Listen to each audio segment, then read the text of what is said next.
White governments don't want intelligent, critical thinking black populations. They instead only want black populations that are just smart enough to work, pay taxes, and fight within their wars, but that are dumb enough to believe that we made the N-word ours and that using it ridiculously now empowers us. That are also dumb enough to revere black rappers that gets upon a global media platform denigrating and criminalizing our image before the entire world.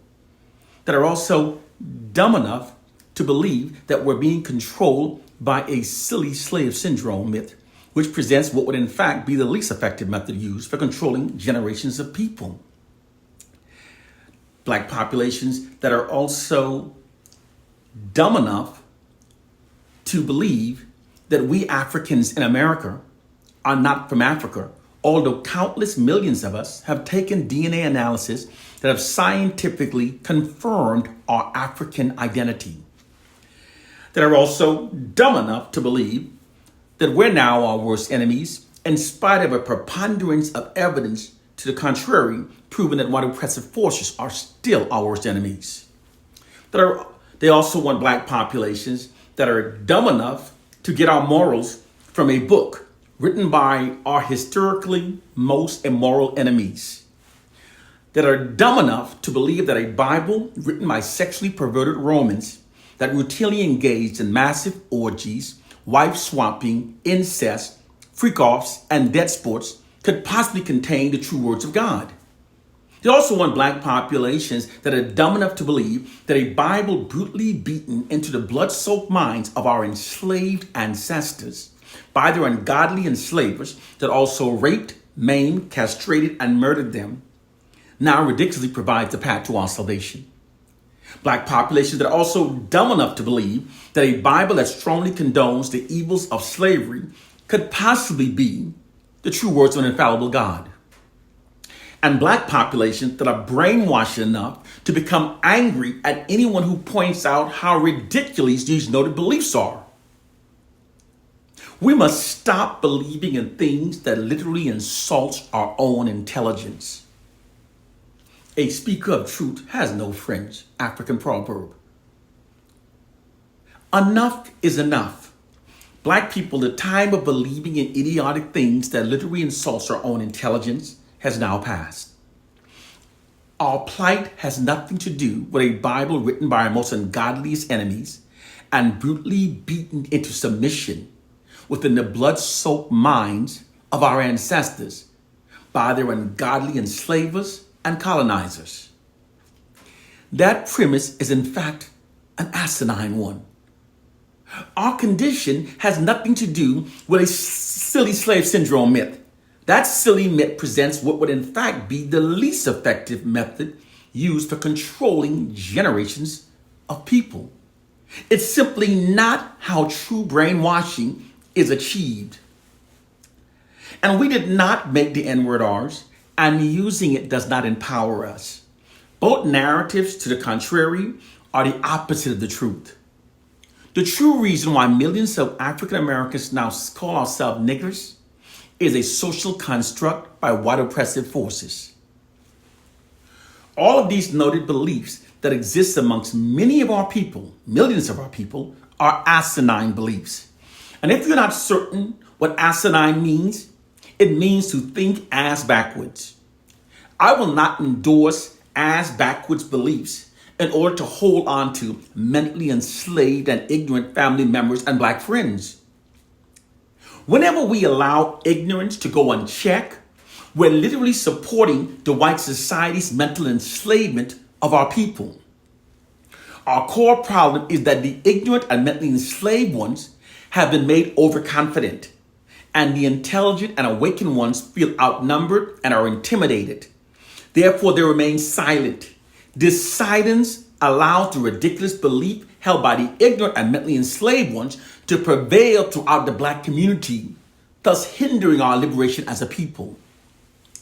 It's time to elevate our minds above all nonsense and open our eyes to our reality. We must learn the truth of our plight and condition, because if our understandings remains flawed, then all liberating remedies and strategies that stem from those misunderstandings will also be flawed. This is why those who know the truth must teach African proverb. Here's the truth of our plight and condition. While black people studied our Bibles, believing that it contained the true words of God that would protect us, white oppressive forces studied instead how to manipulate and hijack the collective minds of targeted populations through their monopoly over information that the targeted population receives. They then use that gained knowledge, combined with the social science of the herd mentality, to mentally enslave millions of black people. What does the herd mentality mean? It's the tendency of people in a group to think and behave in ways that conform with others in the group rather than thinking as individuals.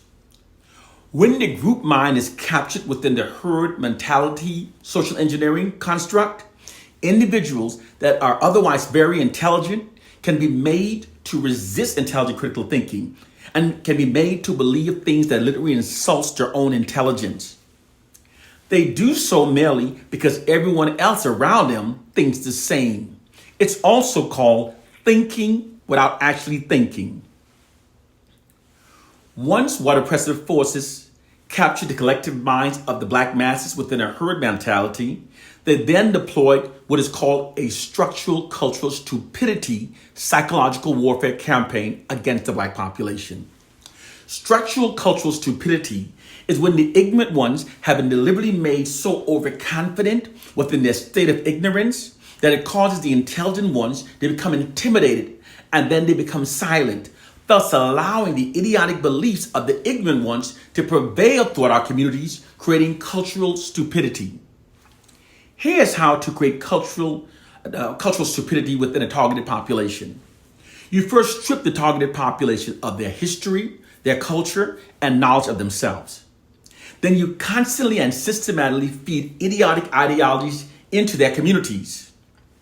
You then provide a national media platform to those who have accepted idiotic ideologies. These are the ignorant ones, the ones that are ignorant, naive, and gullible. This elevates the idiotic ideology, and you deny a national media platform from the intelligent ones who reject those idiotic ideologies. This allows only the idiotic ideologies to prevail throughout the community without the rejection being heard from the intelligent ones, thus emboldening the ignorant ones while causing the intelligent ones to feel overwhelmed and silent. This silence allows the idiotic ideologies to become normalized within the culture, thus creating cultural stupidity. This is precisely what white oppressive forces have done to the African American culture through their monopoly over narratives and media images that we receive. They systematically feed us idiotic ideologies into the black communities. And then they amplify the ignorant ones who have accepted the idiotic ideology by providing them national media platform. And then they deny it from the intelligent ones. Case, point, and proof. They created the false narrative that we African Americans made the N-word ours. And they constantly showcase it in movies, music videos. They hire actors, the ignorant ones, celebrities, rappers, and they give them a national platform, continually calling ourselves by the N-word. And they deny it from those who speak against it. This imbalance in the media representation made the N-word normalized within the African American culture, while many ignorantly insisting now that we made the N-word ours. Untrue. By constantly feeding idiotic ideologies into the black communities, while denying a national media platform from those African Americans that speaks out against the idiotic ideologies, white oppressive forces negatively steers our culture without us even realizing it, thus creating a culture of stupidity. It's the true reason why millions of African Americans now self-identify as niggers, sag their pants, glorifies pimps, call women bitches and hoes. There are in fact millions of African Americans who do not engage in these noted practices, never have, never will. But these African Americans are being deliberately denied a national platform. The white oppressors only provides a national media platform to the ignorant ones who have accepted those idiotic ideologies. This allows the idiotic ideologies to prevail throughout the black community. This is how they distorted our communities. And when people are born and raised amidst such profound ignorance, those ignorant beliefs and practices becomes normalized. So much, in fact, that these brainwashed people will become angry at anyone who points out how ridiculous these beliefs are.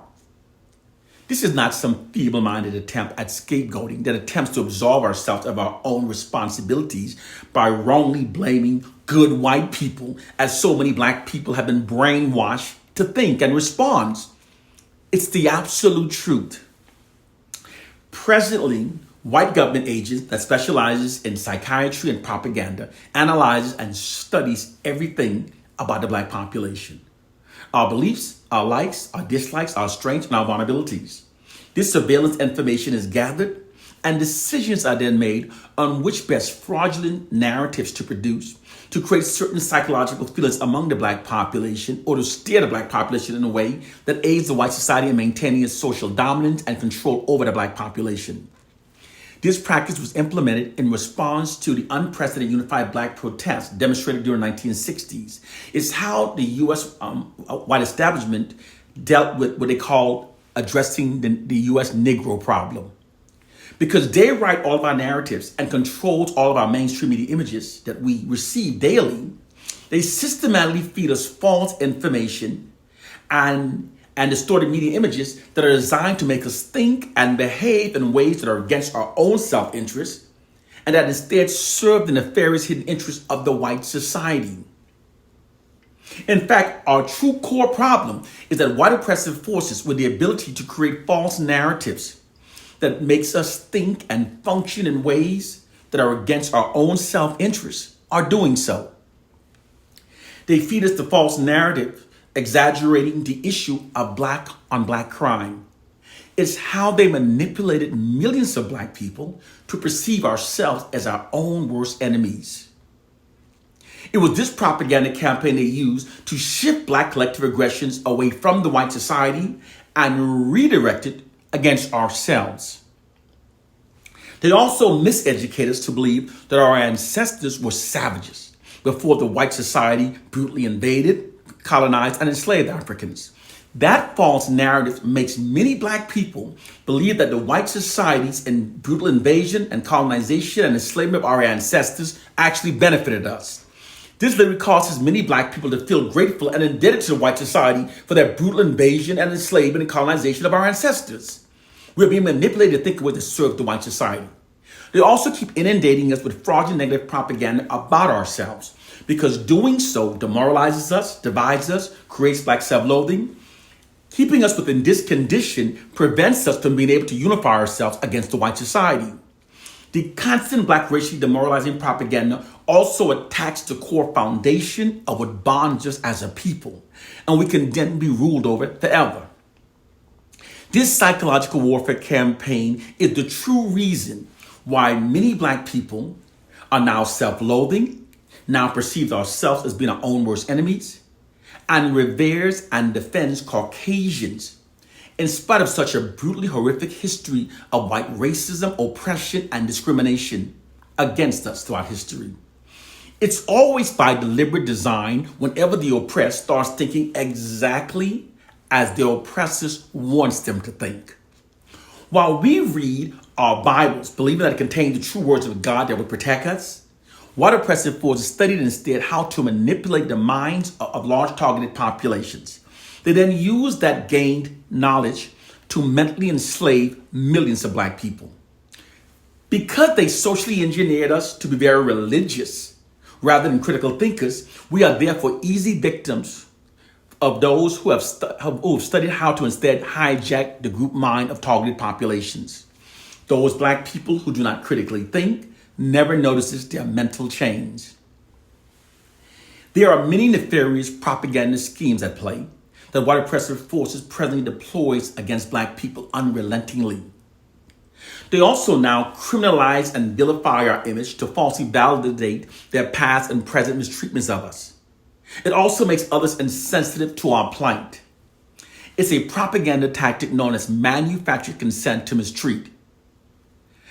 The white society, they also now gaslights black people. They systematically gaslights us. Nowadays, whenever black people attempt to protest any mistreatment we endure within the white society, The white establishment never legitimized or acknowledged any of our grievances being presented. They instead always respond by presenting counter-narratives that undermines and distract attention away from the Black protests. The practice is known as gaslighting warfare. The term gaslighting is usually associated with individual abusive relationship, wherein which a person is manipulated and mentally abused for the benefit of another. However, that same insidious tactic is being used on a larger scale when which Black people are being systematically mentally abused for the benefit of the white society. This gaslighting system is an insidious form of psychological abuse, when which information is always twisted, spun, and or selectively omitted to favor the white society. The white oppressors never acknowledge any grievances expressed by the Black population. They only respond with counter-narratives that deflects the Black protests, such as responding that all lives matters in response to the declaration that Black Lives Matters. This is merely a deflecting practice, and this is continued until the Black protesters become mentally fatigued and stops protesting, while the issue being protested is unresolved. The minds of targeted populations are quite easy to manipulate if they're unaware of what's being done to them. The white society also gaslights Black people to trauma bond us. Black people are within a trauma-bonded relationship with a narcissistic white society. The term trauma-bonded relationship is usually also associated with individual relationships wherein which an abused person is trauma-bonded to a narcissistic abuser. Here's how it's achieved. After repeatedly brutalizing the victim, the narcissistic abuser never acknowledged any of his wrongdoing. He instead minimizes the abuse and tells the victim that abuse wasn't that bad and to just get over it. He then constantly inundates the victim with demoralizing and disapproving narratives about the victim. This is continued until the victim stops focusing on the abuse that they received and instead starts focusing only on the demoralizing and disapproving narratives. Therefore, rather than resenting the abuser for the abusive behavior, the victim instead focuses only on the demoralizing, disapproving narratives and instead tries to win the approval of their abusers. This trauma bonding psychological effect provides the abuser with a more favorable outcome from their victims rather than having their victims hating and resenting the abuser. It's a gaslighting tactic. Likewise, this same trauma bonding abusive manipulation tactic is what the white society has done to Black people. After brutalizing Black people for many centuries, the white society never acknowledged any of their horrible wrongdoings they've done to Black people. They instead insist that the abuse of Black people wasn't that bad and tell Black people to just get over it. They even whitewash their textbooks to claim that the white society's abuse of Black people improved the lives of Black people. And in addition to these lies, they constantly inundate Black people with Black racially demoralizing, white disapproving propaganda. This is continued until, rather than resenting the white society for abusing us throughout history, many Black people instead focus only on the Black racially disapproving and demoralizing narratives, and therefore tries to win the white society's approval. Many Black people go out of their ways to try to show white people that we're not all bad. This is the truth of our plight and condition. Black people are within a trauma-bonded, abusive relationship with a white narcissistic society. And just like within most abusive relationships, the white abusers have convinced many Black victims to believe that the abuse that we endure was our own fault. So instead of resenting them, we instead seek to win the white society's approval. It's a psychological a mind hack. The minds of targeted populations are quite easy to manipulate when they're unaware of what's being done to them. Once minds have been confused, manipulations become simple. The mind will even ignore common sense and rationality falls away, even overlooking hypocrisy and deception. Now you know the truth of our plight and condition. Now, don't be fooled. If the oppressors were truly superior, they wouldn't have to work so hard behind the scenes to handicap those who they claim are inferior. It is time to wake up to our reality. Africans have now been in America for 405 years. And if you believe that our plight is connected to a biblical fairy tale or a slave syndrome myth, shame on you. Oh, how mighty the great minds have fallen. We are the people who civilized the world. We are the people who build the pyramids. Stop allowing the white society to keep your minds mentally enslaved. Wake up and see our reality. Share these videos. Share them. We must treat the internet like a modern African drum and spread information. Spread these information. You can also order my books at www.theblackpeoplesmatrix.com. Share the information. This is not about hoarding information. We must share. We must share the information. Please do. One love and peace.